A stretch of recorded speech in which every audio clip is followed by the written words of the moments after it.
Hey, everybody. If you've been following along with our Paddle Monster newsletter from week to week, you know that I usually do a short video to introduce the topics that we're going to share articles about in that newsletter. And I want to change the format of my video a little bit this week, change things up, because I'd like to do a video that's a little longer where I talk to you about what to do at the end of the season and a little bit about off-season training. So for most of you, your season is winding up. If you are a racer and aren't doing a major event like the ICF Worlds, your season's probably pretty well over. And even if you're doing something in the winter like the Gla or something like that, you really need to be starting a period of off-season training. And you do your training is focused on the 2025 season, but you'll arrange some modifications to help you perform well at Gla, but it won't be one of your main events compared to some of the bigger events that are on the horizon in 2025. If you're somebody that lives in a cold climate and aren't racing anymore and you just use stand-up paddling as a form of exercise, you're probably done for the year. If you're somebody that uses stand-up paddling as a little bit more seriously as a way to train your fitness and you live in a cold climate, you're probably getting close to the point where you're done for the year. And then, of course, if you're a racer and you've just finished your major event for the year, something like Chattajack or something like that, then really you're done for the season and you should be thinking a little bit about the season that's just been and looking ahead to 2025. So I just wanted to talk to you a little bit about what do you do when the season's over? And I think that it's really important. Now is a really important time to reflect on the year that you've just completed and think a little bit about what you did well, what you improved upon, what your goals for this season were when the season started, and whether you accomplished them or not. And if you accomplished your goals, what types of things did you do that allowed you to accomplish your goals? And if you didn't achieve all your goals, what do you think you could have done better? And this is always a great learning opportunity because you want to try to find a way to identify things that you can improve upon and then develop a plan for your training for the upcoming season to make sure that you do, in fact, improve upon those things. And you want to identify things that you did well so that you can repeat what you did in your training that allowed you to do those things well, and maybe even continue to develop those strengths so that they're even stronger. So the first thing that you ought to do is reflect on the year that's been and do an audit on what went well, what didn't go so well, what are your strengths, what are your weaknesses, what are your goals for the 2025 season? And then you can start to think a little bit about the training that's going to get you to those goals. And so that's the big thing that I want to talk about in this video is off-season training. So we're a long way away from the 2025 season right now. Things usually start to heat up with the bulk of the racing starts to heat up kind of in May. And here it is. It's the start of November in 2024, and we're looking at big races starting in May 2025. So we've got a long time in front of us, 7 months. And a good chunk of that period of time should be, for a lot of people who are living in cold climates, is going to be largely off the water work. And I even believe that for people that do have the ability to paddle, live in warm climates and have the ability to paddle all year round, it's worth taking a chunk of time now, sort of November, December, and maybe even into January a little bit, to focus a bit more on land-based work and a little bit less on water work. And so I'd like to talk a little bit about that and explain why I believe that's true and press upon you how valuable off-season training can be. So, all about off-season training. So when I was an athlete in the national canoe team, I discovered the importance of off-season training. I just immersed myself into off-season training at the highest level I could possibly. And what I discovered is that I could enter the off-season here.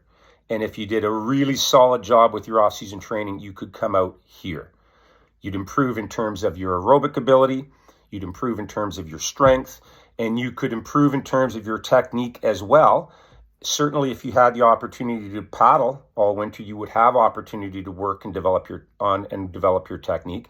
But even if you didn't have the opportunity to paddle regularly, doing things like land drills, visualization, a lot of video and recognizing you maybe want to modify your technique. These things could allow you to a point where very quickly when you got on the water in the spring, you could enhance your technique. So there's important thing to realize about the off season is we're so far away from the next important races that it gives us a lot of flexibility in our training on things that we can do to get better. So consider, for example, if your goal is to improve your strength, right? If you're in the middle of the paddling season, it's hard to improve your strength because you don't want to be spending the amount of time in the gym required to do that. And you don't want to be putting the effort into your strength work that's required to really improve your strength, because that's going to tire you out for your water workouts. And since you're in the middle of a racing season and races are imminent, nobody really wants to make that commitment to strength. So they're racing. They're afraid it's going to compromise their racing. Yet really, if you wanted to develop strength, that's the type of commitment you need to make.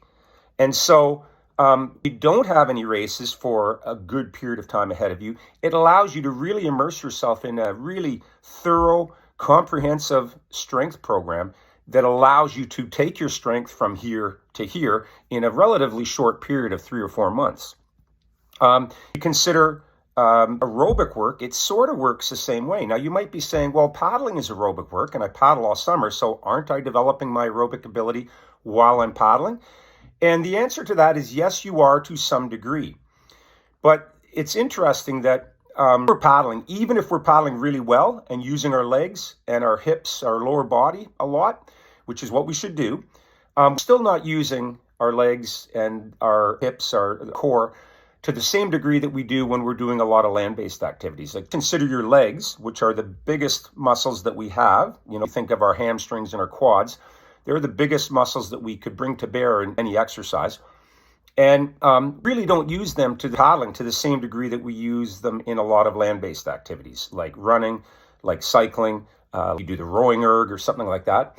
And so because those muscles are so big compared to the smaller muscles that we use when we're paddling, place a bigger demand on our oxygen delivery systems, right? The bigger the muscle, the harder they're working, the more demand there is for oxygen. So if your quads, your hamstrings are working hard, they've got a lot of demand for oxygen than if your biceps, for example, are working hard, because the biceps are a much smaller muscle. So that greater demand for oxygen, it places a greater load on our oxygen delivery systems. And that means that we're doing a lot of land-based training, like running, like cycling, for example, where we're using muscles more muscle mass than we use when we're paddling. We're more effectively training our oxygen delivery systems, okay? That's really what we're trying to do when we're doing our aerobic training. So doing land-based work for a chunk of time, shifting the focus away a little bit from paddling and focusing a little bit more on land-based work, really can make a difference in your ability to improve your aerobic fitness. And your aerobic fitness is one of the main pillars of performance in stand-up paddling. Now, that doesn't mean that you continue to do that all through the season, because at some point you need to be on the water as much as you can, like 5 times, 6 times a week, or some people are on the water even more than that. And you need to develop all this paddle-specific fitness you need for high-level racing, and you need to develop your technique as well. At this time of year, when the races are so far away, it's a great opportunity to do land-based aerobic work and really your aerobic systems more in land-based work than you ever possibly could on the water. And so you get a great benefit from it. Similarly with strength work, you are doing a lot of paddling. You're trying to improve your strength. You're kind of pulling your body in 2 different directions. You do your paddling, and your muscles and your nervous system get fatigued from the hard pulling you're doing on the water. And so when you go into the gym, you can't load your muscles to the same degree because A, they're fatigued, and B, the nervous system that controls those muscles and recruits fibers in the contractions that you use when you're lifting, it's fatigued too. And so you can't ever load or stress your muscles to the same degree that you can when you're doing less paddling. And this is why the off season is the ideal time to work on your strength. And strength is the second big pillar of performance in paddling, in especially stand-up paddling. Two reasons that strength is for stand-up paddling. The first is that the boards are pretty fat. Even the skinniest is a lot fatter and less in the water than racing canoe, like I paddled in my canoe career. So you need a little bit more strength. The second reason you need more strength on a stand-up paddleboard is because you're standing up, your bottom hand is a long way from the blade of the paddle, much farther distance than it would be if you were kneeling down in a canoe. And that means that it requires more strength because you don't have the leverage to work as well against the water in your blade that you would if your hand was closer to the blade. And so again, you need to be stronger. As I was saying, off season, when you aren't paddling as much, is the time to work on your strength. And you can make great gains on your strength in the off season that you can't possibly do if you're on the water 5-6 times a week in the summer, or even if you're on the water 4 times a week and pulling hard.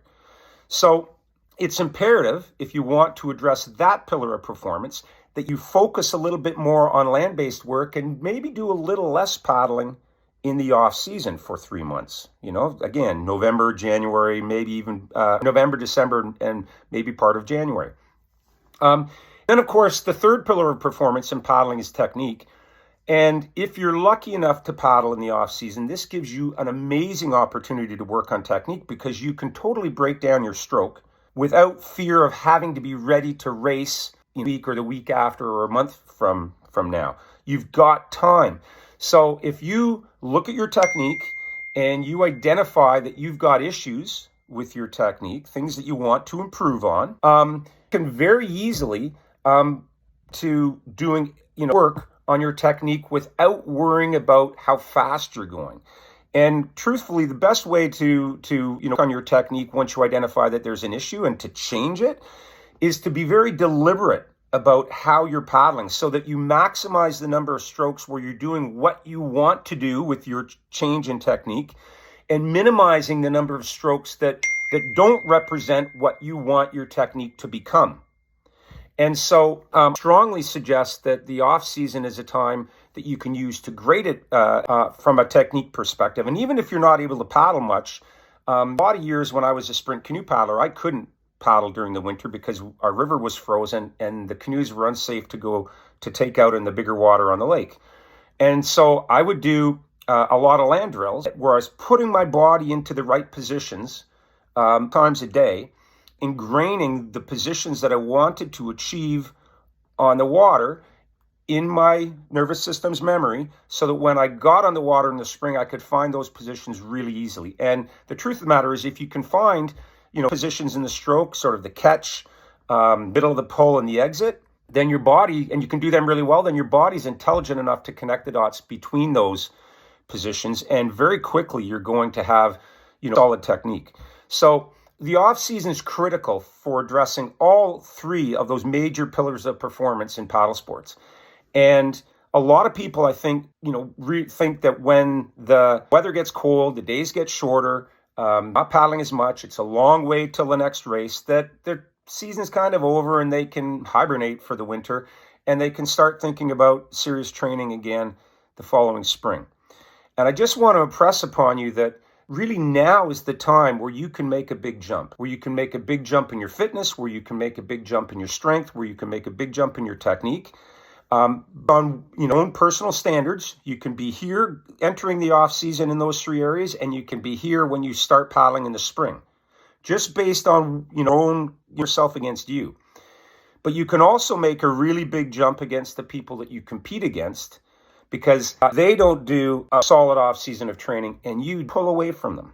And this is also something that I saw and experienced as an athlete in canoe. And I have to tell you that I've seen it so many times.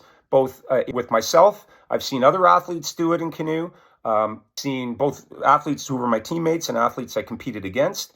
I've seen it as a coach in canoe, and I've seen it as a coach in stand-up paddling, that the people who put the time in, good quality time in the winter, are the ones that really take off the following spring. So I kind of get everyone excited about the prospects of training in the off season. If you live in a cold climate like I do, there's lots of really productive stuff that you can do with your training. And if you're fortunate enough to live in a nicer climate where you have nice weather all year, jealous.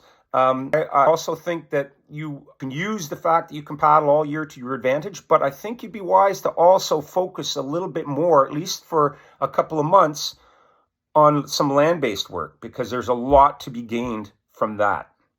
So leave it at that in this newsletter. I'd like to talk in a little bit more detail about what an off-season program looks like. That you can maybe use that information to build your own off-season program, or if what I'm telling you to something that makes sense to you and seems that you think that what I'm suggesting would be helpful, maybe you want to consider doing your off-season training with us, with Paddle Monster. Would be thrilled to work with any of you to help you, to guide you through this process, to give you the type of work that in the winter that's going to make the most sense, get you where you really want to be for the next spring. Athletes that have done it with us before, I think, can tell you what a difference it makes. And so I'll talk a little bit about program, what the program looks like, how you periodize it, and I'll share a little bit of information about I organize the program, and hopes that you're going to consider with us over the winter. But no matter what you do, whether you train with me, whether you train with another coach, whether you build your own program, off-season training is critical. So hang things up and think that your paddling-oriented activity is finished until next spring.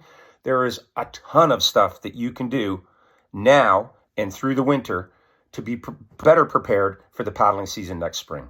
All right? Have a great week, and look forward to talking to you more about off-season training next week.